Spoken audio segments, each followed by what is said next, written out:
Hello and a very warm welcome to you all. I'm Vikas Nangia with another episode of CyberWatch, a program through which you get to meet technocrats, entrepreneurs, and subject matter experts. Ladies and gentlemen, today we are in a makeshift studio arrangement far away from New Jersey. We are in Silicon Valley, a place where people talk, live, and breathe technology. We are at the Nozomi Networks headquarters in SFO downtown. Digital technology has become an integral part of our daily lives, bringing about greater efficiency and convenience. However, as industries become more digitized, there is a greater need for improved security measures to protect against threats and ensure operational resilience. Today on the program, we'll talk about evolution of cybersecurity from IT to OT and why OT security is critical. My first guest on the program is a visionary cybersecurity executive, Edgard Capdevielle, CEO of Nozomi Networks. Nozomi Networks has been delivering innovative cybersecurity and operational visibility solutions for industrial control systems since 2013. My second guest on the program is an industry veteran, a familiar face on our network, Lalit Ahluwalia, the founder and CEO of DigitalXForce and iTrustXForce. Lalit and Edgard, thank you so very much for joining us on TV Asia's CyberWatch. It's a pleasure to be here. It is my pleasure. Thank you for having us at your wonderful office over here located in SFO downtown. Silicon Valley is one of those places where people live, breathe, talk technology all the time. What is so special about Silicon Valley? Let me just open up the conversation with that. Listen, I think Silicon Valley brings a juxtaposition of a lot of things. There's a lot of talent, comes from the different universities. Venture capitalists have set their roots here. So in addition to that, listen, a lot of people come here for opportunity. The money flows, the talent flows. I think people are here also are very willing to just make mistakes, take a lot of risk, make mistakes, and this is the place to do it. Right. I get to travel all across the country. Manhattan has different vibes, but Silicon Valley has its own charm when it comes to technology. Lalit, what would you say? How would you define that? Well, I think certain places has their own charm. I think Edgar summarized really well, right? You go to like Manhattan, financial hub. You come to LA, there's the Hollywood. Right. You get certain sigma, relevance because you kind of cultivate that culture. Right. I think really speaks to the culture. This is where the techno entrepreneurs, they come, they got a good network, they go to good universities, the good talent, but also the technologies that really support technology. So innovation thrives, and hence why it goes again. The network effects are already working here. Yeah, so it's really hard to Silicon Valley is going to be Silicon Valley for a while. Yeah, I kind of realized after interacting with many entrepreneurs over here that, you've got to have good vibe and good synergies over here. It's a collective effort. Yes, you've got to be the leader, you've got to be on your toes, but it has to be a teamwork, and that makes the difference.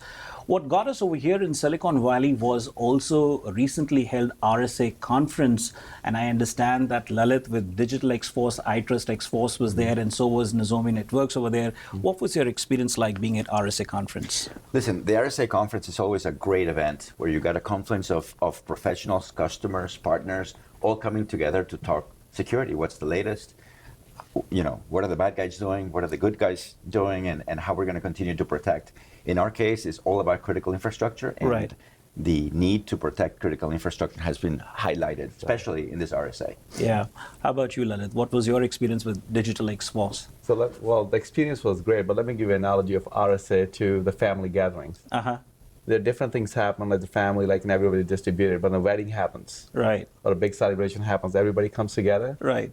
Consider that kind of occasion where people from all different facets, whether you are like a technologist, whether you are like a learner, that a lot of people come right. to see and learn. Explore, yeah. There are investors that really want to see the new technology. There are people who want to consume those technologies. Sure. So this really becomes that event, like one place where everybody comes together and learn from each other. What was the buzz at RSA? The number one buzz, it took less than 20 seconds for people to say the term AI, artificial intelligence. Right. That is a trend that is unstoppable, and here at RSA was probably the number one topic. But in our space, very specifically, I think the relevance and the importance of critical infrastructure protection was a close second. Right. So I'm really, really happy to see that. It's been a while. Critical infrastructure protection or security has been lagging in terms of adoption. Right. And it was very great to see it in this conference highlighted. Right. And I will just supplement, very well said, like AI, both AI for cyber, cyber for AI, Right. both ways, not just the one dimension. Right. But with critical infrastructure, we have overlooked certain segment. One topic we'll discuss operational technology, but people have been undermining the physical security aspects. Like a lot of focus has gone into the IT, information technology, over a Correct. period of time. But critical infrastructure, believe it or not, the way it's architected is reliance on IT is important, but operational technology and the physical security measures is equally important. Right. And we could see that, and then complement the human aspect. Yeah. That was another trend we were seeing, like the human still becomes the most vulnerable vector, and how to bring it all together into a one centralized platform-based approach was a highlight. So while we're talking about IT and OT operations, what better person than you, than Nozomi Networks, to explain us the difference between both of them? What would you say? Well, listen, a lot of people are familiar with the concept of IT networks. IT networks have been around for a while. Right. It is the interconnects between your phone, your laptop, web servers, browsers. It is the technology that we're mostly familiar with. Industrial control or OT networks are really the interconnects that support critical infrastructure, but specifically processes.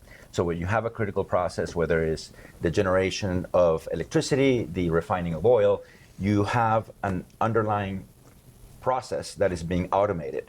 So the endpoints for an industrial control network tends to be automation endpoints. You're really looking for that word, industrial control systems / automation. That's kind of the definition of OT or OT interconnect or T networking. Right. And then IoT, which is another term that people refer to quite a bit, has to do with those single purpose endpoints. Right. So think of it as a camera. A camera is defined exclusively to film video. It's not designed to be upgraded later to do something else. Right. Unlike your laptop, which Right. today could be about Excel, tomorrow could be about something else. Web servers, same thing. They're highly powered CPUs with a very thick operating system, multi-purpose. IoT devices tend to be single purpose, and therefore it's really hard for bolting on security solutions later. And because they cannot be upgraded as drastically or as comprehensively, they're very vulnerable. So IoT is all about expanding the attack surface, and OT is about supporting the most critical system for industrial and a lot of critical infrastructure companies. Well, we just got started with what's the difference between IT and OT, and it's time for us to take a short commercial break over here. On the other side of the break, when we come back, when we resume our conversation, we'll reach out to Lalit Ahluwalia and understand how he utilizes OT in his business operations. We'll be right back after these messages.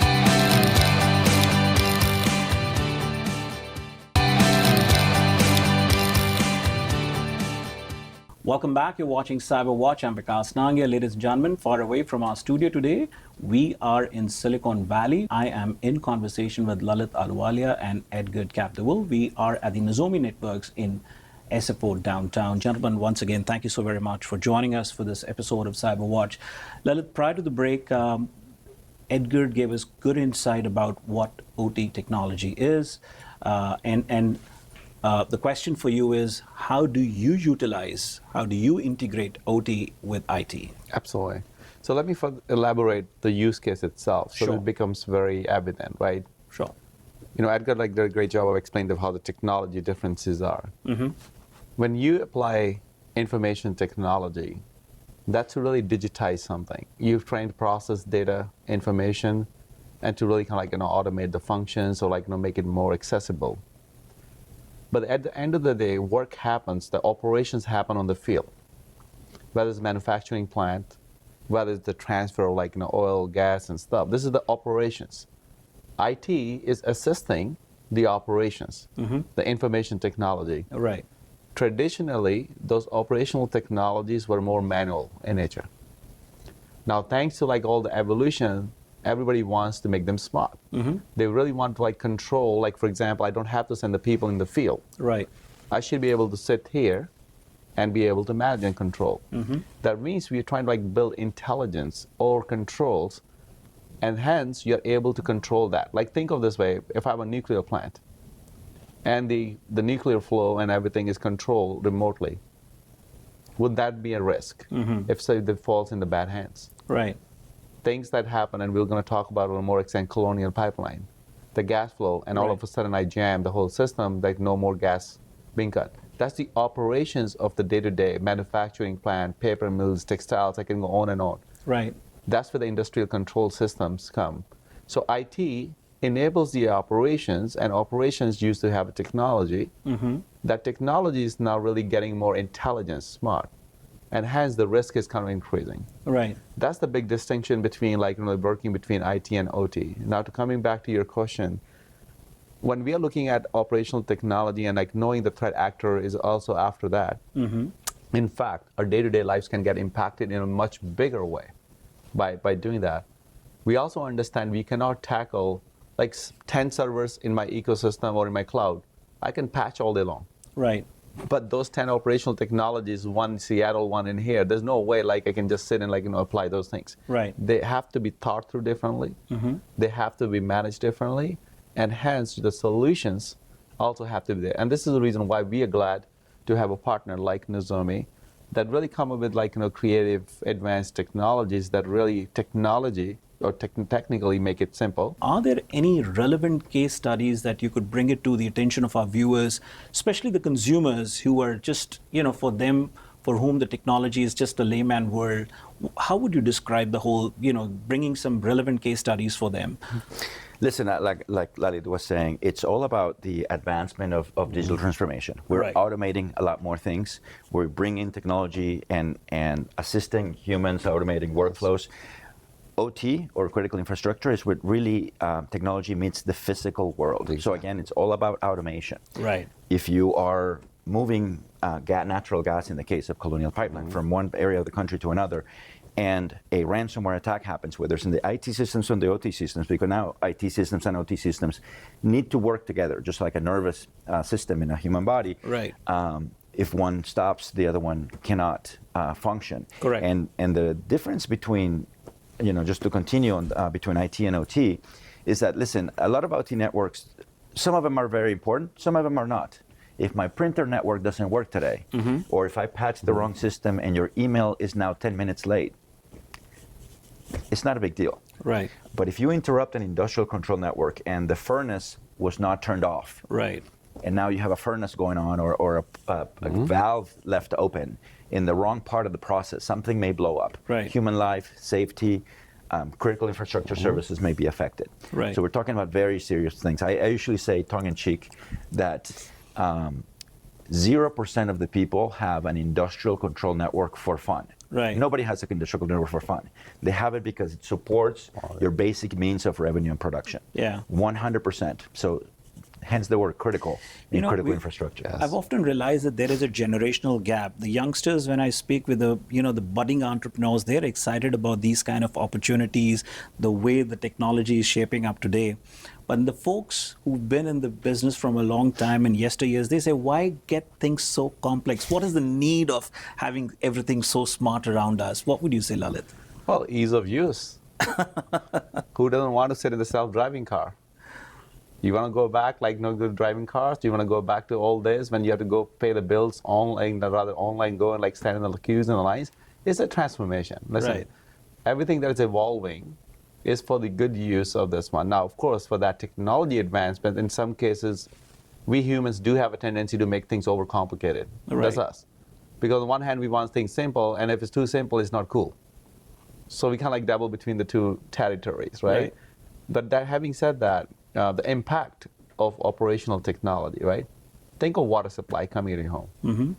What if somebody goes and the malfunctions all the water supply? Simple example. Forget about the ICT systems and everything. Would that have an impact on you? Sure. There's a kind of day-to-day need that you really want to have. The gas supply, energy, electricity. If there's no electricity coming and the flow sensors or those being compromised, what do you do? Right. And that's the reason why you even see when we talk about the Russia-Ukraine crisis, or things the first thing that comes to your mind is cyber warfare. When you're looking at attacks, nobody is more worried about the physical wars anymore. They're more worried about the cyber wars. And the first thing again comes to their mind is the critical infrastructure. And going back to your question, just like in the consumer land, your phone is always going to get better. Right. Digital transformation and the automation, the increased automation, the advance of technology is only one directional. Right. It only goes into one direction. And the more developed a society becomes, the more dependent that society is on its technology. Right. So, we live in the developed world. We cannot live without technology. Right. Technology stops, like the case of Colonial Pipeline. And you can see a big portion of the country being affected. It starts affecting human life. It starts affecting the way of life. And we don't have a backup, process that was available 20 years ago. Right. We don't have a way of reproducing all processes. We become reliant on the new technology, on the new digitized economy. Exactly. By the way, what generation were you putting us in? I just want to be sure. Listen, I believe you are the trendsetters out over here. Okay. So we'll take another short break over here. On the other side of the break, when we return back, we'll talk to Lalit and Edgard about, the trends at the micro level and at the macro level. We'll talk about the trends which are evolving in the domestic market, international, and more importantly, we'll talk about what are some of the cyber threats when we particularly talk about OT. We'll be right back after these messages.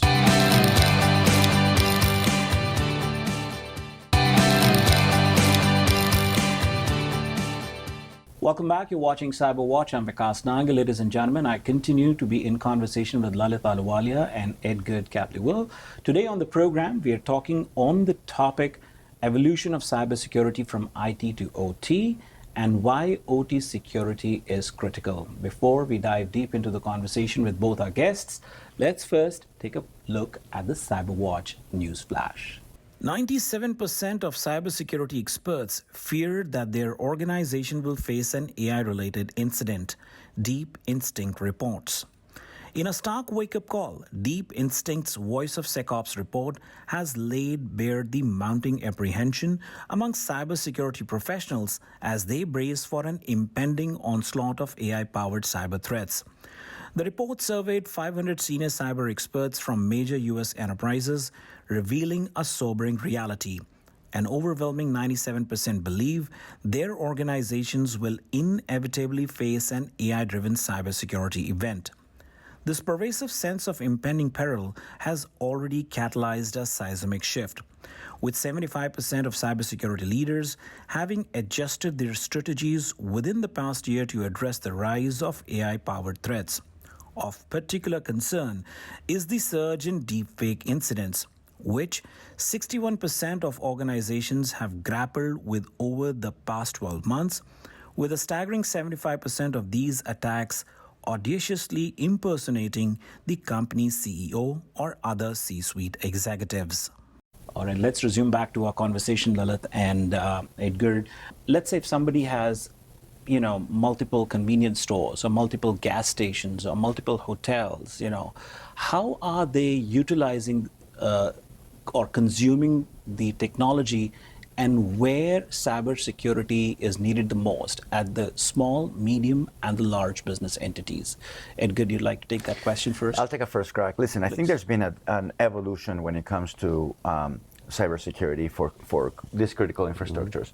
A long time ago, right, folks were attacking or trying to extract things that are monetizable. Right. So money or credentials that can be stolen and repurposed, etc. So for the longest time, there's been an evolutionary cycle. Good guys get better, bad guys get better. Right. The last 30 years, primarily focused on financial institutions, insurance, retail, right, anybody that has credentials. Right. And for the longest times, critical infrastructure has been left alone. Right. It's been hard to identify a monetizable thing that gas stations, hotels, refineries have. Enter ransomware. Ransomware comes in and tells you your uptime is now monetizable. You don't have any money or you don't have any credentials, but you care and the nation cares about your uptime. So therefore, I can monetize it. Right. I can freeze you and then force you to pay me. Or, that is the beginning, right? From there goes extortion. I may have some information that you have and now I have it and I'm not gonna make it public. Or you may have some information exfiltration. You have a secret or a recipe or some sort of way to make money and now I have it too. you know how to make widgets in a certain way, and now I know how to make widgets in a Right. certain way. So all those methods and intentions are now shifting over to the world of critical infrastructure. So if you own a few gas stations, nobody, you were left alone for a long time. No longer. Right. Lalit, you'd like to add something So- what Edgard mentioned? No, just now play this out for a second. When you said small, medium, large, Right. I'll put the gas station owners in a small category for a second. Right. You got the gas stations, I have two. My earning is based on what? My gas selling. Right. I have no gas for like 7 days. What do you think the impact is? For a business like mine, that's the impact. What if that is for a month? I'm more likely it's kind of like about to go out of business. Right. That's one example. Now think of like the gas supplier. In the example of like the monetizing the operational uptime means supply is now there. I know like every minute lost, every hour lost, and every day lost means a lot of money. Right. We just had one of the case study we like talk with United Healthcare paying $3 billion plus Right. to the providers. Right. Just give me 1/10 of that. I'll secure everything. Think of the money flow, Right. the monetization. Right. This is like where the service disruption comes in. Now, think of impact on the life beyond that. We had use cases where people try to pollute and poison your water treatment plants, or change how much the cleansing and stuff, and how is that managed? Think of that way. That's managed primarily not to the IT but operational technology systems. Right. You brought in a good case reference of United Healthcare, the Change Healthcare. Despite all the cybersecurity, the industry still continues to be so vulnerable. There is no assurance that after paying this ransom, the attack won't happen again. And from that perspective, what would you say? Well, listen, I think ransomware hackers are becoming a lot more sophisticated. They have, believe it or not, created a very high level of customer support. If you get ransomware, you get treated with hand gloves as long as you are perceived as going to pay. Right. And like I said, their level of sophistication has been raised. They want to give the perception that if you pay, things are going to be all right. And even when you pay, the silk glove treatment of bringing you back online and handing you over the keys to the ransomware, Yes. it has been raised quite a bit. Right. So you get pretty nice treatment. However, it is a trick. Customers should not pay. I know it's easy for me to say when I'm sitting here and I'm not down and I'm not losing millions of dollars. But once you pay, they will come again. Ransomware is now evolving into extortion. So first I shut you down. I also extracted your data. So if you pay me, I will give the keys back to you, and you will be able to be in production at some point. Right. But now I have your data. Right. If you had anything compromising or that you don't want open to the public, now I'm going to extort you. Right. So now why? Because I know you pay, and because I know that you have not made the investment of cyber resiliency. Right. Yeah. Right. So just like in the human body, if you get a virus, your body bounces back.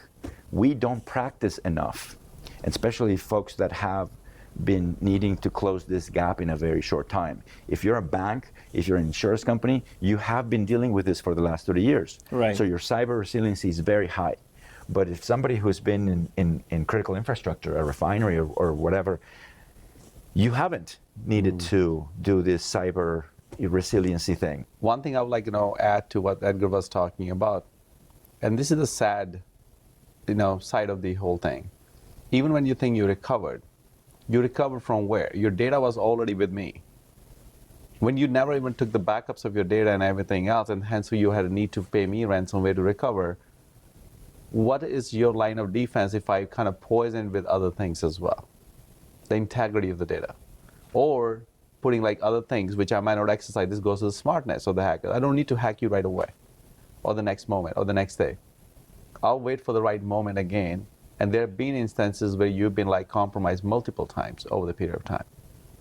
The challenge is now we have traditionally been both IT and operational technology, even worse, very reactive. We always kind of react to when the bad things happen to us. Right. When you're like really doing those things, you need to know your risk proactively. even bad thing happens, you're able to, like, the Edgar, like, it's easy for us to sit here and say, oh, you should not pay ransomware, but when I'm losing million business. But what if I already knew that if bad thing will happen, my risk has been capped at this? Right. Did you do that exercise prior? Why did you let that go that far? Viewers, I want to bring to your attention that CyberWatch is powered by DigitalXForce and iTrustXForce. You were watching our conversation on the topic, evolution of cybersecurity from IT to OT, and why OT security is critical. We'll continue our conversation with these two gentlemen in our second episode, but for now it's time for us to wrap up this episode. If you have any questions, suggestions, or you want us to discuss on a particular topic, you can write us at cyberwatch@tvasiausa.com. And if you want to reach out to Lalit Ahluwalia at DigitalXForce, Lalit, what's the best way out? Through our websites, digitalxforce.com or iTrustXForce.com, or through the LinkedIn. We're always available to help. Gentlemen, thank you so very much for joining us.